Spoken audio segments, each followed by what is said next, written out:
après nous lâcher un peu. Et ce ne sera pas une victoire, ce sera qu'un quart de victoire peut-être. Mais je veux, Francis me dit que ce sera une victoire au total. Mais je l'espère et je souhaite. Service de la nation. Donc là, ce qu'il faut, il faut constater, nous le peuple, nous sommes en train de constater que nos institutions ne sont plus gérées comme elles le devraient, par des mandataires, mais par des gens qui s'emparent du pouvoir pour régner comme les pires tyrans qui existent. Donc, en fait, en ce moment, c'est comme si la France était occupée, en fait. Les sièges des responsables sont occupés par des gens qui s'emparent du pouvoir et veulent imposer leur volonté au peuple. C'est pour ça qu'on marche dans la rue et qu'on se rassemble pour marcher. C'est parce que, en ce moment, pouvoir. Et à un moment donné, il va falloir que la gendarmerie nationale marche à nos côtés dans les rues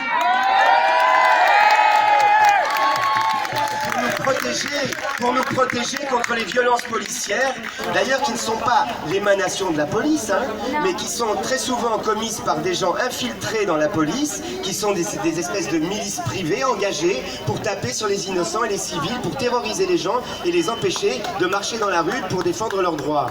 Donc à un moment donné, il va falloir que la gendarmerie nationale, qui est l'honneur de l'armée française, marche aux côtés du peuple qui vient simplement exercer son devoir et son droit constitutionnel de résistance à l'oppression, car le peuple français en ce moment subit une oppression, et comme je vous le disais tout à l'heure, les 4 droits de l'homme tels qu'énoncés par la Déclaration des droits de l'homme et du citoyen, c'est la liberté, on en a parlé, il y a la propriété, la sûreté que doit assurer justement l'armée française, c'est-à-dire la sûreté, la sécurité de la nation française, du peuple français, et le dernier droit de l'homme, le 4e, c'est le droit de résistance à l'oppression. C'est ce que nous sommes en train de faire, nous résistons à l'oppression. Et il va falloir que la gendarmerie nationale nous protège pendant que nous résistons à l'oppression.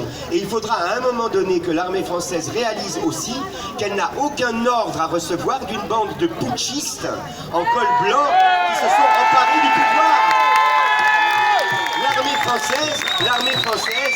L'armée française doit servir non pas des putschistes, mais l'armée française doit servir le peuple français. Et c'est pour ça que tout à fait naturellement, lorsque nous aurons fait constater à l'armée française qu'à l'heure actuelle, la France n'est plus une république, mais est devenue une tyrannie, il faudra bien que l'armée française prenne la défense du peuple français. Et c'est ce que nous souhaitons, et c'est ce que nous les appelons à faire. Et vous savez,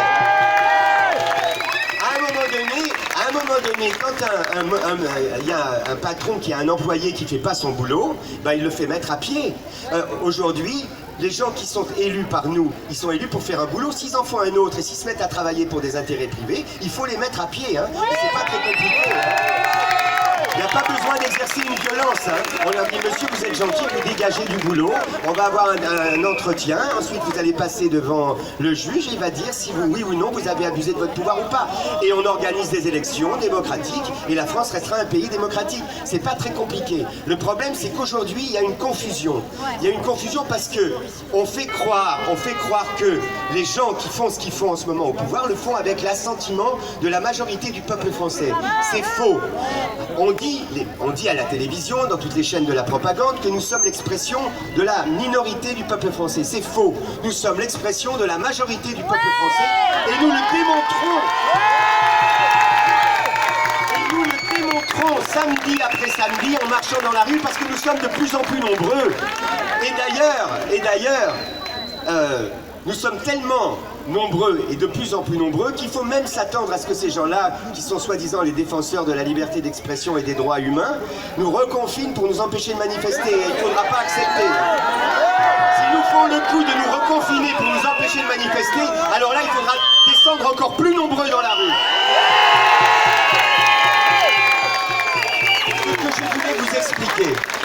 Ce que je voulais vous expliquer, c'est qu'un État de droit doit respecter le droit qu'il fait. Or, en France, il y a des lois, d'accord? Il y a des lois depuis toujours. Ces lois défendent toutes les libertés qui sont les nôtres et qu'on est en train de nous enlever. Par exemple, je vous disais tout à l'heure, par exemple, en ce moment, toutes les lois françaises en vigueur interdisent la discrimination et l'obligation vaccinale. Toute forme de discrimination pour raison de santé est interdite. C'est interdit par le code pénal. Comme vous le disait tout à l'heure la dame, le corps humain, votre corps est votre propriété, n'est pas la propriété de l'État. C'est l'article 16-1 du code civil. Le corps humain est inviolable. Le corps humain est inviolable, c'est l'article 16-1 du Code civil. Prenons le droit du travail. Là, on est en train de menacer, de faire de l'intimidation auprès des soignants, auprès de tout le monde. On est en train de dire aux gens, dans les entreprises, partout, si vous n'êtes pas vacciné, vous serez viré ou on vous retiendra votre salaire. Ceci est absolument juridiquement impossible. C'est du bluff.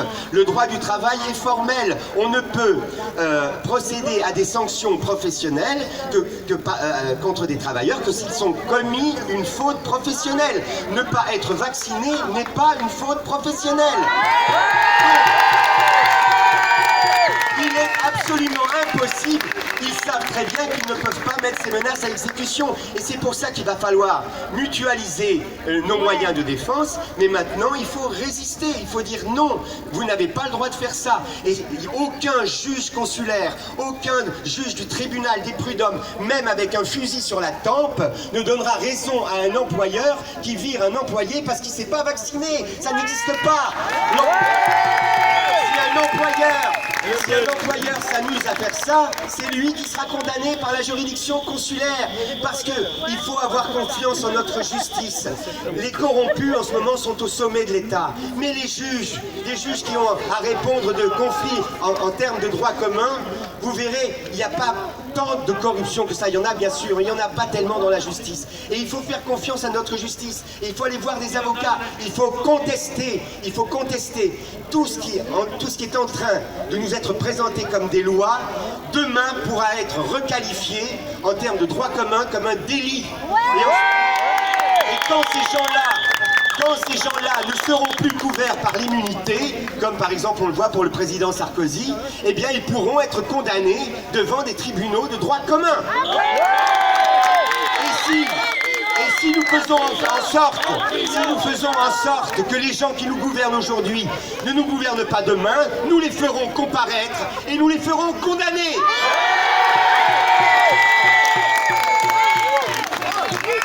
On ne peut plus aujourd'hui. Oui, quand on mène sciemment une politique criminogène, on est un criminel. Donc aujourd'hui, ils sont couverts par l'immunité. Mais lorsqu'ils ne seront plus couverts par l'immunité, parce que nous n'aurons plus voté pour eux, ils ne seront plus élus, il faudra les faire comparaître et ils devront répondre de ces actes. Aujourd'hui, qu'est-ce qu'ils sont en train de faire? Ils font de l'intimidation et du bluff. Ils menacent en promulguant des lois qui ne sont pas légales, puisqu'elles sont opposées à des lois qui n'ont pas été abrogées. Je le répète, pour qu'une loi ne soit plus en vigueur, il faut qu'elle ait été abrogée par une loi qui l'abroge. Une loi qui contredit une loi ne l'abroge pas pour autant. Un décret ne peut pas abroger une loi. Il n'y a rien de plus fort qu'une loi. Or, aujourd'hui, les lois protègent nos droits. Il y a une loi, par exemple, du 11 octobre 2010 qui a été prise contre le terrorisme, qui interdit aux gens de marcher masqués dans la rue. On n'a pas le droit de dissimuler son visage dans la rue. Donc, quand on vous oblige à porter un masque, aujourd'hui, on vous oblige à commettre un délit. On vous oblige à violer la loi du 11 octobre 2010. Aucun décret ne peut vous obliger à violer une loi.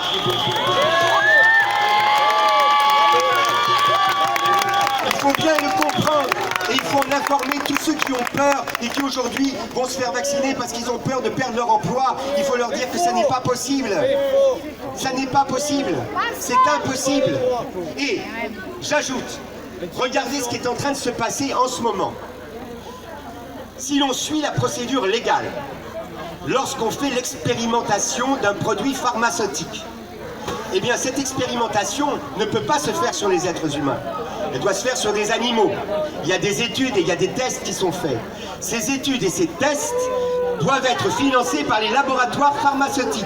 On est bien d'accord? Aujourd'hui, ils continuent à faire semblant d'ignorer qu'il existe des traitements précoces et des traitements préventifs. Pourquoi?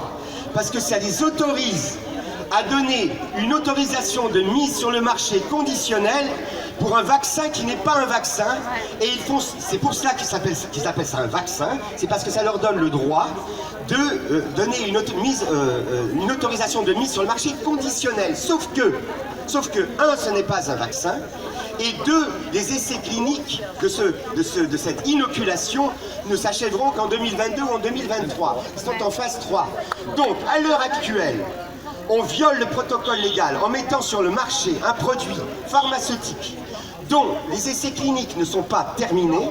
Et en plus, au lieu de faire financer ça par les laboratoires, on fait financer ça par le contribuable via la sécurité sociale, en l'obligeant, en plus par de l'intimidation illégale, à servir de cobaye à cette expérimentation.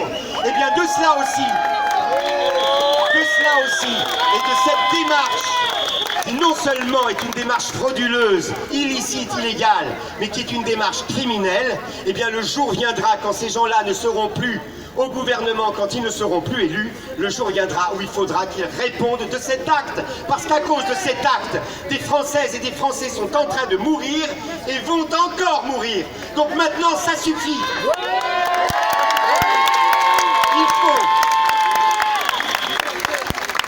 Il faut continuer à être de plus en plus nombreux dans les rues, de plus en plus nombreux à marcher. Il faut que... Pas besoin d'attendre 2022. Si demain il y a une grève générale, et si demain nous sommes des millions dans les rues, ce gouvernement s'en ira par la volonté du peuple.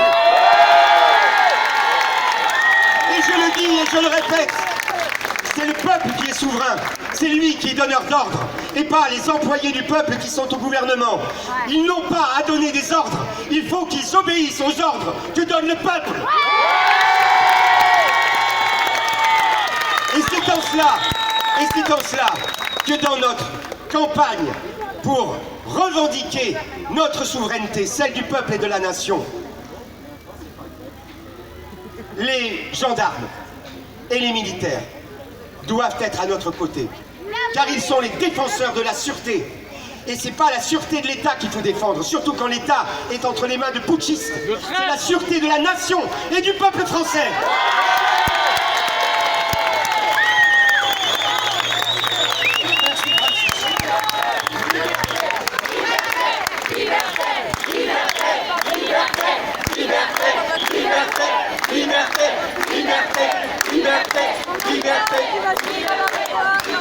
Alors, vous savez que le gouvernement... Yes, c'est l'équipe de bénévoles, Jean-Louis, le chauffeur de camion. On n'est que des bénévoles, nous. Il n'y a aucun parti, aucun syndicat, rien. Nous, c'est notre entre nous, c'est une solidarité, les amis. Merci beaucoup d'être venus. On va dire un grand bravo à tout le monde. Ah, Francis. Et merci Francis Lalanne, merci beaucoup. Merci. Allez, la dernière pour nos forces de l'ordre.